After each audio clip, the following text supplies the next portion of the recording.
हम समझेंगे कि रासायनिक अभिक्रिया किसे कहते हैं। रासायनिक अभिक्रिया क्या है? ऐसे परिवर्तन जिसमें नए गुण वाले पदार्थों का निर्माण होता है उसे रासायनिक अभिक्रिया कहते हैं। जैसे यहाँ पे हाइड्रोजन और ऑक्सीजन मिलकर क्या बना रहे हैं? जल बना रहे हैं। तो जल के अभिक्रिया के पहले जो हाइड्रोजन और ऑक्सीजन का गुण है वो अलग था, और अभिक्रिया के बाद जो जल बन गया अब उसका गुण अलग है। अब अगला क्या है? अगला हम समझते हैं। अगला है अभिकारक।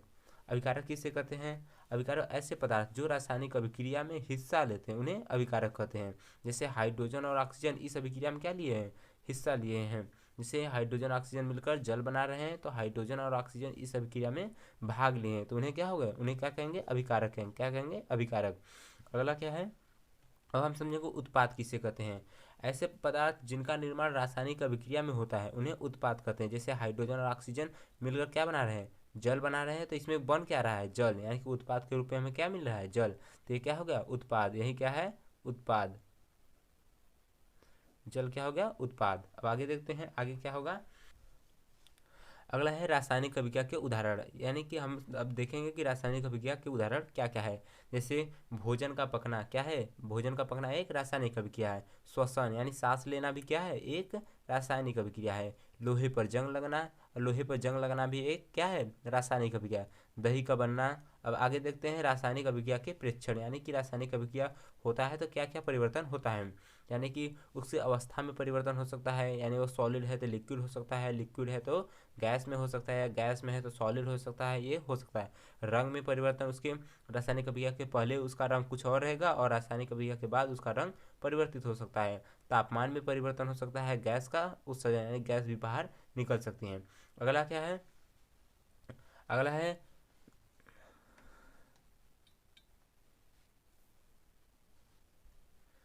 अगला है रासायनिक अभिक्रिया को प्रदर्शित करना। रासायनिक अभिक्रिया को रासायनिक समीकरण द्वारा प्रदर्शित करते हैं। रासायनिक अभिक्रिया को रासायनिक समीकरण द्वारा निरूपित किया जाता है। रासायनिक समीकरण में तत्वों के प्रतीक या अभिकारक और उत्पादों के रासायनिक सूत्र और उनकी भौतिक अवस्था के साथ लिखी जाती है। क्या? उनकी भौतिक अवस्था के साथ लिखी। रासायनिक अभिक्रिया में आवश्यक परिस्थितियां जैसे ताप, दाब, प्रतीक आदि को तीर के निशान के ऊपर या नीचे दर्शाया जाता है। समझ में गया रासायनिक अभिक्रिया किसे कहते हैं? हाँ, चलिए अब आगे देखते हैं। अगला क्या है? रासायनिक अभिक्रिया को संतुलित करना, यानी कि रासायनिक अभिक्रिया को संतुलित क्यों करते हैं। यानी कि द्रव्यमान संरक्षण का नियम आपने कक्षा 9वीं में आपने पढ़ लिया है कि द्रव्यमान संरक्षण का नियम, जिसे क्या पढ़ा है आपने कि किसी भी रासायनिक अभिक्रिया में द्रव्यमान का न तो निर्माण होता है और न ही विनाश। यानी कि रासायनिक अभिक्रिया के पहले यानी कि अभिकारक एवं उसके पश्चात यानी कि उत्पाद, प्रत्येक तत्व के परमाणुओं की संख्या समान होनी चाहिए। समझ में आ गया? इसीलिए हम क्या करते हैं? रासायनिक अभिक्रिया को संतुलित करते हैं। चलिए अब देखते हैं संतुलित कैसे करते हैं। चलिए देखते हैं। सीखेंगे चक्रबद्ध संतुलित करना। जैसे यहाँ पे हीट एंड ट्रायल विधि का हम लोग प्रयोग करके इस समीकरण को संतुलित करेंगे। जैसे Fe है प्लस H2O मिलकर क्या होगा? Fe3O4 प्लस H2, ये मिलकर बन रहे हैं। चलिए तो अब हम पहले पहले चरण में क्या करेंगे? रासायनिक समीकरण लिखकर प्रत्येक सूत्र के चारों ओर बॉक्स बना लीजिए। पहले देखिए ये Fe है तो Fe लिख दिए, इसके चारों तरफ बॉक्स बना दिए, इसमें भी बॉक्स, इसमें भी बॉक्स, सब में बॉक्स बना दिए। अब क्या करेंगे? उसके बाद चरण 2 में क्या करें? समीकरण में उपस्थित विभिन्न परमाणुओं की संख्या नोट कीजिए। जैसे यहाँ पे Fe कितना है? 1, यानी कि अभिकारक में Fe 1 है और उत्पाद में Fe कितना है? Fe कहाँ है? 3 है। और हाइड्रोजन हाइड्रोजन कट हुआ है, 2 ठो है, तो यहाँ पे 2 लिख दिए। और यहाँ पे उत्पाद में हाइड्रोजन कितना है? यहाँ पे 2 ठो है, तो यहाँ पे 2 लिख दिए। यहाँ पे ऑक्सीजन है ना, यहाँ पे ऑक्सीजन अभिकारक में कितना है? अभिकारक में 1 है, तो 1 अभिकारक में लिख दिए। और उत्पाद में कितना है? 4 है, तो यहाँ पे हम 4 लिख दिए। तो बस अब आगे देखते हैं। अब आगे क्या करेंगे? सबसे सबसे अधिक परमाणु वाले तत्वों को अभिकारक या उत्पाद की साइड गुणा कर लगाकर संतुलित कीजिए। जैसे यहाँ पर हम पहले सबसे सबसे ज़्यादा क्या है? यहाँ पे इसमें 4 है, इसमें 1 है, तो यानी कि इसको सबसे पहले इसी को बैलेंस करते हैं, तो यहाँ पे हम गुणा में 4 कर देंगे। अब देखिए अभिकारक में हमने क्या किया? 4 से गुणा किया, यानी कि यहाँ पे हाइड्रोजन ऑक्सीजन में हमने क्या लगा दिया? 4 लगा दिया ना, यहाँ पे हाइड्रोजन ऑटोमेटिक 4 से गुणा हो जाएगा। तो ये कितना हो गया? हाइड्रोजन कितना हो गया? 8 हो गया। अब यहाँ पर ये तो ऑक्सीजन तो बैलेंस हो गया, अब हाइड्रोजन को बैलेंस करना है। हाइड्रोजन कितना है, 4 दूनी 8, यहाँ पे 8 हो जाएगा, यहाँ पे 4 है, तो यहाँ पे हम हाइड्रोजन को कितना करेंगे, यहाँ पे 2 है, यानी 4 यहाँ पे लगा देंगे, क्या होगा, ये भी बैलेंस हो जाएगा, यानी यहाँ पर 4। अब देखिए यहाँ पे Fe3 है, यहाँ पे Fe1 है। अब Fe को यहाँ पर भी हम बैलेंस करेंगे। Fe को बैलेंस करने के लिए सबसे पहले हम यहाँ पर 3 लगा देंगे, तो क्या होगा, यहाँ पे 3 से गुणा कर देंगे, ये भी बैलेंस हो गया। चलिए अब देखते हैं क्या कर दिए हमने। Fe के आगे 3 लगा दिया, इसके आगे 4 लगा दिया, और यहाँ पे भी 4 लगा दिया। 4 दूनी 8, यानी इधर हाइड्रोजन 8 है, 4 दूनी 8, यानी यहाँ पर भी हाइड्रोजन 8 है, और 4 कम 4, यहाँ पर ऑक्सीजन 4 है, यहाँ पर ऑक्सीजन 4 है। यहाँ पर Fe3 है, तो यहाँ पे Fe कितना हो गया, Fe3 है। समझ में आ गया। अब आगे देखते हैं आगे क्या है। अब चरण 4 में, चरण का है सभी तत्वों को परमाणुओं को चरण 3 की भांति संतुलित कीजिए। जैसे हम लोग संतुलित किए हैं ना, सबको संतुलित कर देंगे। अब अगला क्या है, सभी तत्वों के परमाणुओं की संख्या अभिक्रिया के दोनों ओर समान है। दोनों, जिससे इधर Fe3 है, यहाँ पे Fe3 है, यहाँ पे 8 है, हमने देख लिया है। अब चरण 5 में क्या करेंगे, अभिकारक एवं उत्पादों की भौतिक अवस्था लिखना, यानी कि ये जब ठोस रहेगा तो उसके लिए क्या लिखेंगे, यस लिखेंगे, यानी कि सॉलिड ना। या द्रव रहेगा तो उसके लिए यल लिखेंगे, और अगर गैस रहेगा उसके लिए जी लिखेंगे, और यह जली विलयन रहेगा तो उसके लिए ए क्यू लिखेंगे। समझ में आ गया। तो इस अभिक्रिया में हम क्या लिखेंगे, इस अभिक्रिया में क्या है, Fe क्या है, सॉलिड, तो यहाँ पे सॉलिड लिख दिए। यहाँ पे 4H2A है, H2O है, ये जल है, तो यहाँ पे गैस लिख दिए। यानी गैस हम इसलिए क्यों लिखे हैं, क्योंकि हम यह वाष्प के रूप में ले रहे हैं, इसलिए गैस लिखे हैं। यहाँ पे Fe3O4 प्लस 4H2, यानी H2 क्या है, गैस है, यहाँ पे गैस निकल रहा है। समझ में आ गया। अब आगे देखते हैं। अब देखेंगे रासायनिक अभिक्रिया के प्रकार। रासायनिक अभिक्रिया कितने प्रकार के होते हैं। संयोजन अभिक्रिया, संयोजन अभिक्रिया में, इस अभिक्रिया में 2 या 2 से अधिक अभिकारक मिलकर एकल उत्पाद बनाते हैं। यानी कि हम 2 ठो अभिकारक लेंगे, उसमें से एक ही उत्पाद मिलेगा। हम यहाँ पर अभिकारक की संख्या बढ़ा सकते हैं, लेकिन उत्पाद हमें एक ही मिलेगा, उसे क्या कहेंगे, संयोजन अभिक्रिया। समझ में आ गया। अब जैसे उदाहरण में देख लेते हैं, कोयले का दहन। जैसे हम कोयला जलाते हैं ना, जैसे कोयला क्या है, लकड़ी, कार्बन को उसको हम जलाते हैं तो क्या बनता है, कार्बन डाइऑक्साइड निकलता है। और जल का निर्माण, जैसे हाइड्रोजन और ऑक्सीजन को मिला देंगे तो क्या है, यहाँ पे H, हाइड्रोजन प्लस ऑक्सीजन मिलाएंगे तो क्या बनेगा, जल बनेगा। समझ में आ गया। अब हम यहाँ पे जैसे कैल्शियम ऑक्साइड है, कैल्शियम ऑक्साइड, कैल्शियम यानी बिना बुझा चूना को हम अगर उसमें जल मिलाएंगे तो क्या मिलेगा, बुझा हुआ चूना मिलेगा, यानी CaOH2। आगे देखते हैं। अब ये सब क्या है, ये है संयोजन अभिक्रिया के उदाहरण है। ये सब संयोजन अभिक्रिया के, जैसे एक ही इधर उत्पाद में एक ही बने, एकल उत्पाद का निर्माण हो रहा है। ये सब क्या है, संयोजन अभिक्रिया का उदाहरण हो गया है।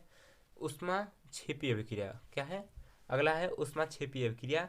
जिन अभिक्रियाओं में उत्पाद के निर्माण के साथ साथ उष्मा का भी उत्सर्जन होता है उसे उष्मा क्षेपी अभिक्रिया कहते हैं। जैसे प्राकृतिक गैस का दहन, जैसे CH4 मेथेन को हम जलाते हैं तो क्या बनता है, CO2 निकलता है, और H2O उसके साथ प्लस उष्मा भी निकलता है, तो ये क्या होगा, उष्मा क्षेपी अभिक्रिया। उष्मा क्षेपी अभिक्रिया में उष्मा भी निकलेगा, उष्मा भी बाहर निकलेगा। यहाँ पे है श्वसन एक उष्मा क्षेपी अभिक्रिया है। श्वसन क्या है, एक उष्मा क्षेपी, क्योंकि C6H12O6 यानी ये क्या है, ग्लूकोज है, प्लस 6O2 ऑक्सीजन लेते हैं, तो ऑक्सीजन जो हम लोग लेते हैं वो है, और ये क्या है, जो भोजन करते हैं जो ग्लूकोज रहता है वो है, उससे उससे साथ अभिक्रिया होता है तो कार्बन डाइऑक्साइड बाहर निकलता है और जल निकलता है। इसमें भी क्या है, उष्मा बाहर निकलता है, उष्मा बाहर निकलता है, प्लस उष्मा, प्लस में उष्मा निकलता है। अगला क्या है, वियोजन अभिक्रिया। वियोजन अभिक्रिया, इस अभिक्रिया में एकल अभिकारक टूटकर 2 या 2 से अधिक उत्पाद में बनाते हैं। जैसे एक अभिक्रिया रहेगा, एक अभिकारक रहेगा, यहाँ पे एक अभिकारक रहेगा, इसे टूट जाएगा, टूटने के बाद इसमें 2 या 2 से अधिक बन जाएंगे। जैसे ये किसी या तो प्रकाश से टूटेगा, या विद्युत से टूटेगा, या फिर उष्मा से टूटेगा। वियोजन अभिक्रिया 3 प्रकार के होता है, 3 प्रकार का। जैसे पहला क्या है, उष्मी वियोजन। उष्मी वियोजन, उष्मा द्वारा किया गया वियोजन उष्मी वियोजन कहलाते हैं। उदाहरण के लिए जैसे 2FeSO4 है, उसे हम उष्मा देंगे, जिसे फेरस सल्फेट है। ये क्या है, FeSO4 क्या है, फेरस सल्फेट, तो उसमें हम उष्मा देंगे तो क्या बनेगा, Fe2O3 यानी ferric oxide plus SO2 plus SO4 बनेगा। क्या इसमें क्या हो गया, उष्मा दे रहे हैं तो टूट जा रहा है। FeSO4 है, एक ही है, यहाँ पे उष्मा देने पे कितने, 1 2 3 भागों में टूट गया, तो ये क्या होगा, उष्मीय वियोजन है। उष्मा के द्वारा ये वियोजन हो रहे, अलग हो रहे हैं, तो क्या हो गया, उष्मीय वियोजन। अगला क्या है, देखिए CaCO3, इसको भी हम उष्मा देंगे तो क्या, CaO प्लस CO2 में बदल जाएगा। जैसे चूना पत्थर, CaCO3 क्या है, चूना पत्थर है, ओ CaO यानी कि बिना बुझा चूना और कार्बन डाइऑक्साइड में बदल जा रहा है। अगला देखेंगे, अगला क्या है, PbNO3 यानी कि नाइट्रेट लेड है, ये क्या है, नाइट्रेट लेड है, उसको हम उष्मा देंगे तो क्या होगा, PbO plus NO2 plus O2 यानी कि लेड ऑक्साइड और नाइट्रोजन डाइऑक्साइड में परिवर्तित हो जा रहा है और ऑक्सीजन निकल रहा है। समझ में आ गया। अब समझेंगे कि विद्युत वियोजन, विद्युत वियोजन क्या होता है। विद्युत वियोजन देखिए, विद्युत वियोजन, विद्युत वियोजन में विद्युत वियोजन विद्युत धारा प्रवाहित करने से होने वाला वियोजन, यानी कि उसमें हम विद्युत धारा प्रवाहित करेंगे तो क्या होगा, अलग हो जाएगा। जैसे H2O में हम क्या दे रहे हैं, विद्युत प्रवाहित कर रहे हैं, हम विद्युत प्रवाहित कर रहे हैं। जब जल में विद्युत प्रवाहित करेंगे तो यहाँ पे हमें हाइड्रोजन हाइड्रोजन और ऑक्सीजन गैस बाहर निकलता है, हाइड्रोजन और ऑक्सीजन गैस बाहर निकलता है, तो समझ में आ गया। अब ये विद्युत वियोजन का उदाहरण है।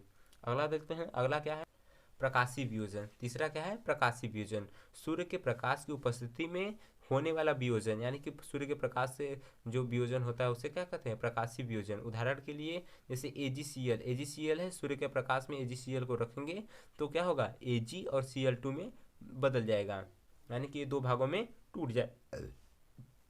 Ag है, Cl है, सूर्य के प्रकाश में रखने पर Ag और Cl2 में बदल मतलब टूट जाएगा, Ag अलग हो जाएगा और Cl2 अलग हो जाएगा। और अगला है AgBr, यानी AgBr को अगर सूर्य में हम रखेंगे, सूर्य के प्रकाश में रखेंगे तो क्या होगा, Ag और Br में टूट जाएगा। जैसे इस जो सिल्वर क्लोराइड सूर्य के प्रकाश की उपस्थिति में धूसर रंग में बदल जाता है।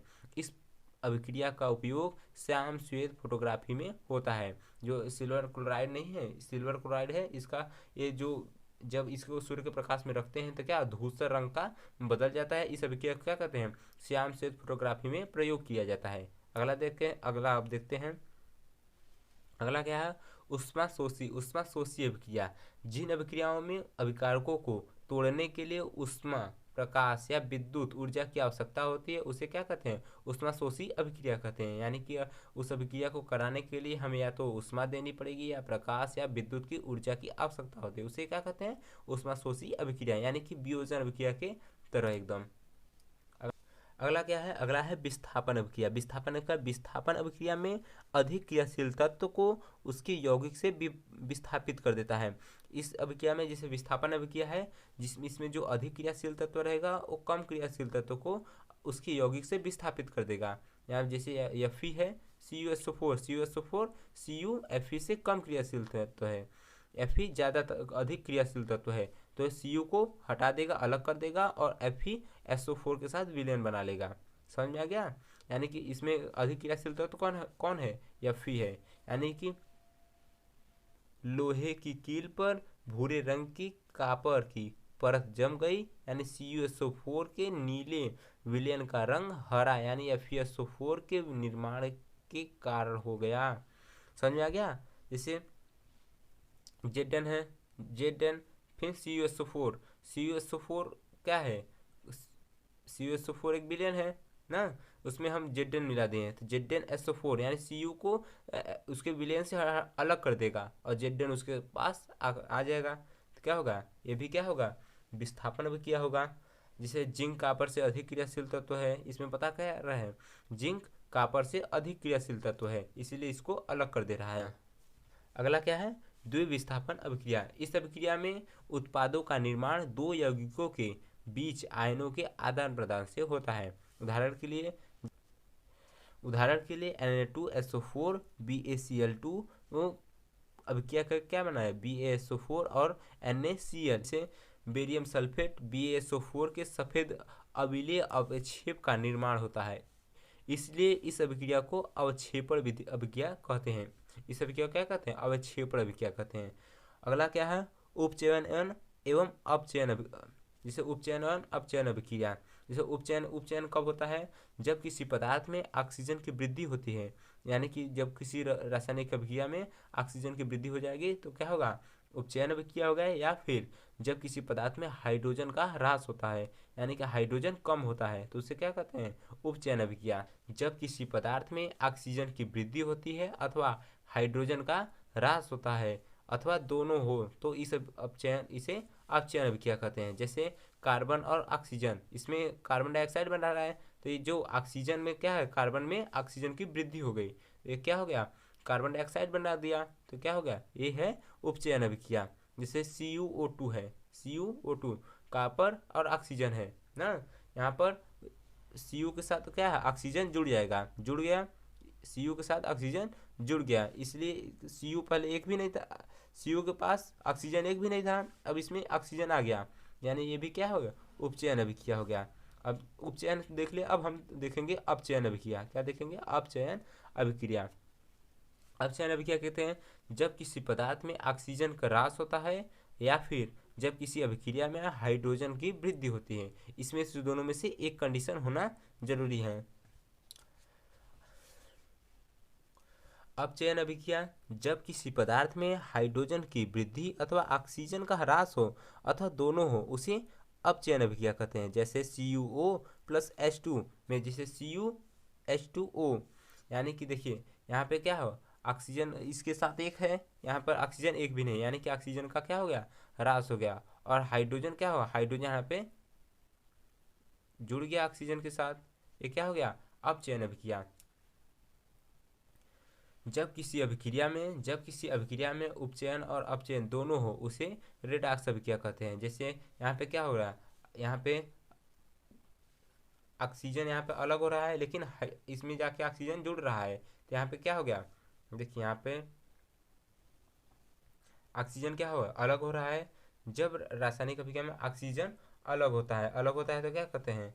अलग होता है, तो इसे अपचयन अभिक्रिया क्या कहते हैं? अपचयन। लेकिन जब यहाँ पे ऑक्सीजन इसमें क्या है? एक भी नहीं है, यहाँ पर आकर क्या रहे? जुड़ रहा है, तो यह क्या हो? उपचयन। क्या हो गया? उपचयन अभिक्रिया। ये क्या है? उपचयन अभिक्रिया हो जाएगा।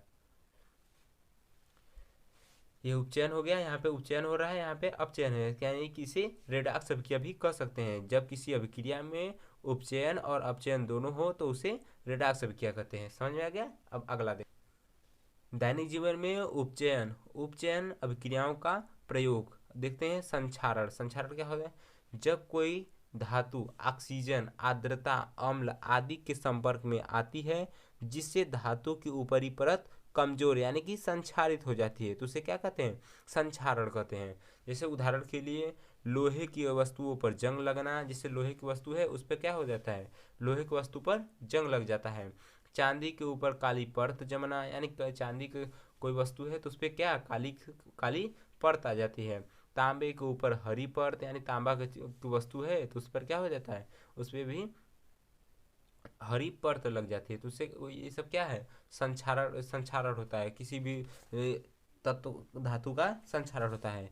अब देखते हैं कि संक्षारण से हम कैसे बचा सकते हैं। जैसे यहाँ पर है यशद लेपन द्वारा हम बचा सकते हैं, या विद्युत लेपन कर सकते हैं, या पेंट उस पर लगा सकते हैं, करके संक्षारण से धातुओं को बचाया जा सकता है। समझ में आ गया? अब आगे देखते हैं। आगे है विकृत गंधिता क्या होता है? वसायुक्त और तैलीय खाद्य सामग्री वायु के संपर्क में आने पर उपचयित हो जाते हैं। समझ में आ गया? हो जाते हैं, जिससे उनके स्वाद और गंध में परिवर्तन हो जाता है। इसे विकृत गंधिता कहते हैं। जैसे विकृत गंधिता क्या होता है? जैसे कोई खाद्य सामग्री है, उसमें जब ऑक्सीजन से संपर्क में, वायु के संपर्क में आता है, कुछ समय बाद जैसे धीरे धीरे ऑक्सीजन उसमें से क्रिया करता रहता है, तो क्या होता है? उसके स्वाद और गंध में परिवर्तन हो जाता है, तो उससे क्या कहते हैं? विकृत गंधिता कहते हैं। जैसे विकृत गंधिता को रोकने के लिए क्या करते हैं हम लोग? प्रति ऑक्सी कारक का उपयोग करते हैं, जो ऑक्सीजन से रिएक्ट नहीं करते उसका हम प्रयोग करते हैं। वायु रोधक बर्तन में खाद्य सामग्री रख कर, यानी कि उसमें हवा न जाए ऐसी सामग्री का उपयोग करके, यानी कि वायु के स्थान पर नाइट्रोजन गैस का प्रयोग करें, यानी वायु के स्थान पर हम क्या देंगे, उसमें नाइट्रोजन गैस भर देंगे, या शीतलता प्रदान करें, क्या कर देंगे, शीतलता द्वारा, यानी कि शीतलता जैसे नाइट्रोजन, जैसे चिप्स के पैकेट रहता है उसमें क्या नाइट्रोजन गैस भरी रहती है, जिससे वो क्या होता है, खराब नहीं होता है। इससे शीतलता, यानी फ्रिज में हम कोई खाने की चीज़ रख देते हैं वो जल्दी खराब नहीं होती है। तो ये सब क्या है, विकृत गंधिता से बचा सकते हैं।